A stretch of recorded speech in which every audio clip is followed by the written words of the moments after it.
Hello everyone. I hope you're all doing well. It's a pleasure to connect with you on this platform. If you're enjoying the content so far, don't forget to hit that subscribe button and give a thumbs up to support my channel. Welcome to Only Tech Mind, where we explore the fascinating world of technology and its endless possibilities together. Your support means a lot, and I'm excited to have you on this journey with me. In Solidworks, the line and rectangle commands are fundamental tools used to create sketches, which serve as the foundation for creating 3D models. Let's explore each of these commands in more detail. Let's start with line command. Line command. The line command allows you to create straight lines within a sketch. Here's how it works. Selecting the line command. To start drawing a line, you typically activate the line command from the sketch toolbar or menu. Drawing lines. Once the command is active, you can click on the starting point and then click on the end point to draw a straight line. The line will be created based on these 2 points. Sketch relations. You can add sketch relations to lines to define their relationships. For example, you can make lines perpendicular, parallel, or equal in length. Dimensioning. You can also add dimensions to lines to specify their lengths. These dimensions can be either driving dimensions, which control the size of the line, or driven dimensions, which adjust based on other dimensions. Editing. After creating lines, you can edit their endpoints, lengths, and orientations by selecting and dragging them or by modifying their dimensions. Here, I will show you some examples.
Now, moving towards rectangle command.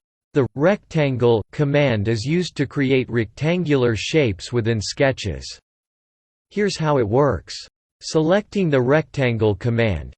To create a rectangle, you activate the Rectangle command from the Sketch toolbar or menu. Creating rectangles. Once the command is active, you click at one corner of the rectangle and then drag diagonally to the opposite corner. The rectangle is defined by the two corners. Dimensions and relations. Similar to the line command, you can add dimensions and sketch relations to rectangles. For instance, you can add dimensions to specify the width and height of the rectangle. Corner options. Depending on the version of Solidworks, you might have options to create rectangles with rounded corners or filleted edges. Editing. Rectangles can be edited by selecting and dragging their corners or by modifying their dimensions. Now, let's discuss.